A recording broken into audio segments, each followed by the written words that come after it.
না, এখন আর ভালো লাগছে না। তোমার এই ধরনের কথা আমরা অনেক শুনেছি, আমরা মেনেও নিয়েছি, ভালোও লেগেছে, কিন্তু এখন আর একটুও ভালো লাগছে না। কৌশিক, তুমি তো তোমার মেয়েকে নিয়ে যাবে বলে তৈরি হয়ে এসছো, নিয়ে যাও। গুনগুন, তোমার যা জামা কাপড় আছে সমস্ত কিছু নিয়ে বাবার সঙ্গে চলে যাও। যান, নিয়ে যান, মেয়েকে নিয়ে যান। না না, জামা কাপড় নেওয়া নিয়ে অত মাথা ব্যথা নেই আমাদের, তো রডেল আছে, অত আমরা জামা কাপড় নিতে এখানে আসিনি। জামা কাপড় নিয়ে যাওয়ার ব্যাপার অত কিছু ভাবতে হবে না।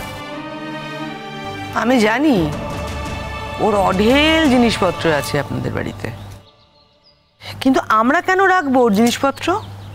রাখবো না তো। সব গোছগাছ করে আপনি নিয়ে যান গাড়ি করে। হ্যাঁ, আমরা তো এখানে জামা কাপড় নিতে আসিনি। শোনো না, বলছিলাম তোমাদের মধ্যে যে কেউ একজন ওদের বাড়িতে গিয়ে গুনগুনের যা যা জিনিসপত্র আছে, মানে জামা কাপড়, সোনা গয়না, সবকিছু দিয়ে এসো, কেমন? তুমি আমার সোনা দেখাচ্ছ?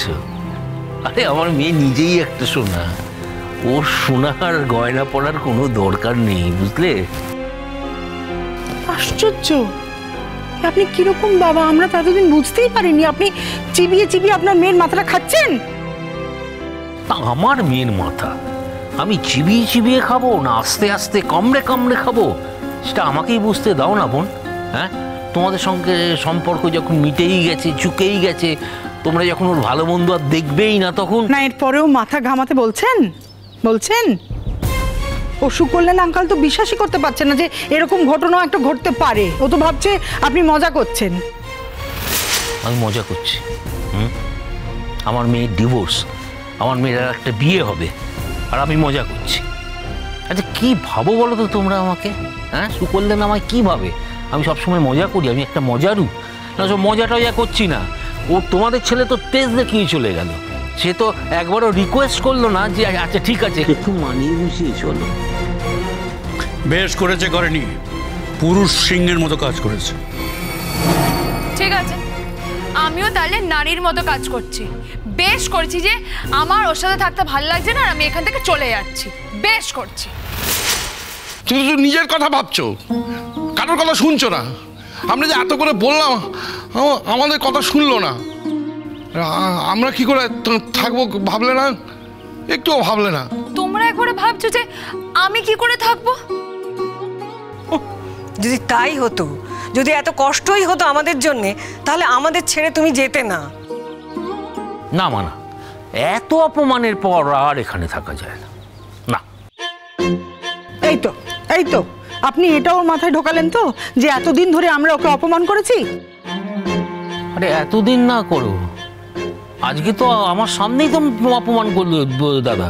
দাদা তো বললো আমাকে জ্যাঠাই বলে ডেকো না, আমার গায়ে হাত দিও না, তাই এগুলো অপমান নয়?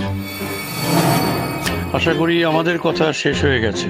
না না, কথা যতই শেষ হোক না কেন, তুমি যদি সেই দিনকে, বিয়ের দিনকে যদি না যাও, তাহলে চ্যাংদোলা করে তুলে নিয়ে যাবো। দেখো আমি আমি আমি একজন ডাক্তার, আমি ভালো মানুষ, ভদ্র সমাজে ঘোরাফেরা করি, তার মানে এই নয় যে আমার কোনো খারাপ সঙ্গ নেই। লোক বাড়িতে আসবে, হামলা করবে, চ্যাংদোলা করে তুলে নিয়ে যাবে। আমিও দেখবো তোমার লোক আমাকে কি করে চ্যাংদোলা করে কোথায় নিয়ে যেতে পারে। তেমন হলে না আমি নিজেই চলে আসব। আমার বিয়েতে আমার শ্বশুরবাড়ির লোকজনকে আমার চাই। চাই বললেই হলো আর কি। শ্বশুর বাড়ি এই কথাটা তুমি আর উচ্চারণই করো না। ওই কাকে বিয়ে করবে আমি জানি না, তার বাড়ির লোকজনকে শ্বশুর বাড়ির লোক বলে ভালোবেসো গিয়ে। আমাদের টানছো কেন সূর্য? তোমরা সম্পর্ক ছেড়ে দিলে যে আমি সম্পর্ক থেকে বেরিয়ে আসবো এমনটা তো নয়। আমি যেটা বলেছি সেটাই হবে। আমার বিয়েতে আমার নতুন শ্বশুরবাড়ি, পুরনো শ্বশুরবাড়ি, দুই শ্বশুরবাড়ি আমার চাই। আমি যখন বলেছি আমার চাই, আমার চাই, ব্যাস। মেয়েকে তো ভালোই মানুষ করেছে, মেয়েটা এখন আকাশের চাঁদ ধরতে চাইছে। একটা কথা স্পষ্ট করে বলে দিচ্ছি, এই বিয়েতে আমরা কেউ পার্টিসিপেট করব না। তুমি আমার ছেলের কাছ থেকে আমার ছেলের বউকে নিয়ে গিয়ে অন্য জায়গায় বিয়ে দেবে, আর তুমি মনে করবে আমরা সেই বিয়েতে যাব। আমরা কেউ এই বিয়েতে পার্টিসিপেট করব না, করব না, করব না। ঠিক আছে, করো না। কিন্তু একটা কথা ভেবে দেখো যে তোমরা ছাড়া তো আমার আর লোক নেই। যা করতে হবে, কামাতে হবে, সব তো এই পটকাদেরই করতে হবে। কি কমলেশ্বর, তোমরা যাবে তো নাকি তোমরাও আবার? কর্তা তুমি হ্যাঁ বললে, যাবে তুমি? না মানে ঘাড়ে খুব ব্যথা তো, একদিকে ঝুলে গেছিল, একটু টিপে দে তো ঘাটটা। বিশাল ব্যথা। কি যাবে না তো? আচ্ছা ঠিক আছে, শোনো সবাইকে বলে গেলাম। ডিভোর্সের ওই তো একদিন সময় লাগবে, মিউচুয়াল ডিভোর্স তো। যাচ্ছি আমি সমস্ত কিছু বলেই রেখেছি, শুধু সৌজন্যকে যেতে বলো কিন্তু। তার কারণ হচ্ছে যে এতদিন যখন সহযোগিতা করেছে, এখন যেন আবার একটু সহযোগিতা, শেষ সময় একটু সহযোগিতা যেন করে দেয়। সবই বলা আছে। যা যার ম্যাক্সিমাম কি বলবে যে 6 মাস সময় দেয়া হোক, আর তা না বলবে যে আচ্ছা করে দিলাম ডিভোর্স বলে একটা স্ট্যাম্প মেরে দেবে, ব্যাস হয়ে গেল, তাহলেই সব কিছু ঠিক হয়ে যাবে। হ্যাঁ, সৌজন্য যেন যায় সেটা কিন্তু দেখো। হ্যাঁ, আর যদি বলে 6 মাস দেখতে, তখন কি হবে? না না, অত জানি না তখন কি হবে না সেটা দেখা যাবে, আগে তো যাক। আর তাছাড়া গুনগুন তো জোর দিয়ে জজকে বলবে যে আমি ওর সাথে থাকতে পারছি না, ও থাকতে চাইছে না, আমিও থাকবো না ওর সাথে, ব্যাস হয়ে গেল। এত ডেসপারেট শুধুমাত্র মেয়েকে বিয়ে দেওয়ার জন্য? ছি ছি ছি ছি ছি ছি। কৌশিক, তোমাকে আমি ভুল চিনেছিলাম। আমিও তো তোমাকে ভুল চিনেছি দাদা। আমি তো জানতাম তুমি গুনগুনকে কত ভালোবাসো, গুনগুনের ভালো চাও, তাই জন্য তোমাকে দাদা বলে ডেকেছি। আর সেই হিসেবে দেখো, গুনগুনের এ বাড়িতে আজকে বনছে না, তাই জন্য ওর জন্য একটা ভালো সম্বন্ধ খুঁজছি, কিন্তু তোমরা রাজি হচ্ছ না।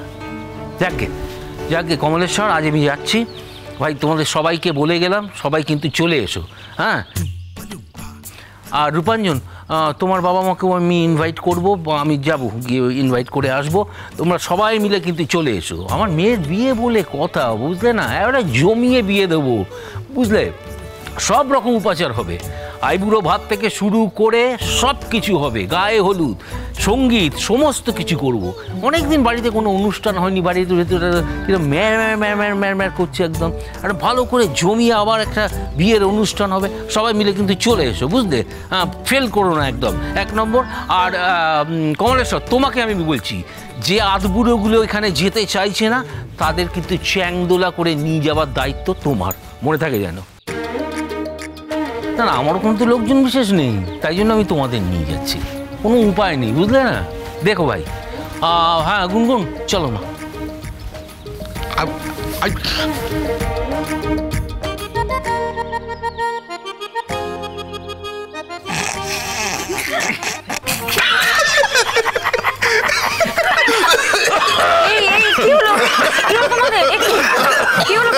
প্রচন্ড কাশি।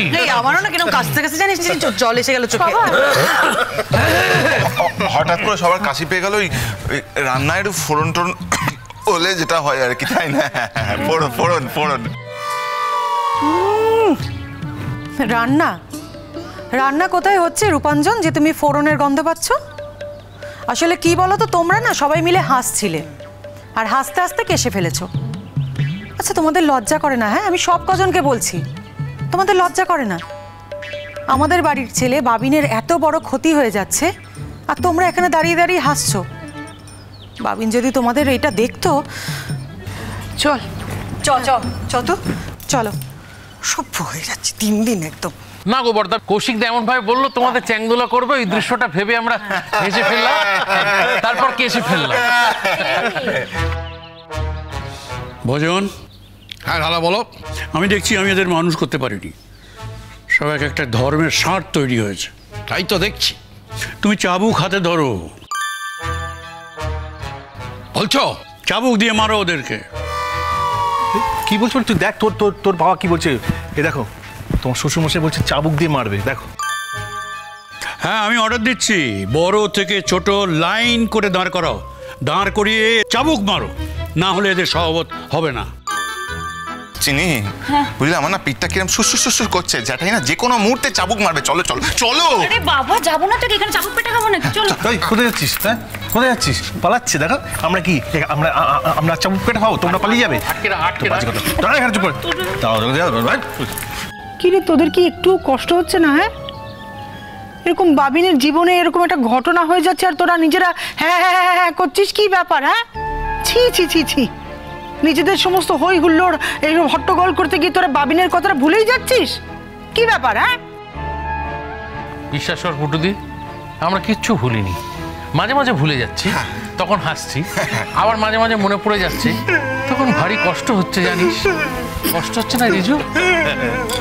চুপ কর তো ভাই, চুপ কর, একদম চুপ কর। সব কিছুর একটা সীমা আছে। এই ঘটনাটা আমি একদম মেনে নিতে পারলাম না। আমার মনে হয় কৌশিক দা যা করছে তা অত্যন্ত গর্হিত একটা অপরাধ করছে। আর যাই হোক, আমাদের এই বাড়ির সবার কিন্তু কৌশিকদার সঙ্গে আর কোনো রকম সম্পর্ক রাখা উচিত নয়, উচিত নয়। এটা কিন্তু যেন সবার মনে থাকে।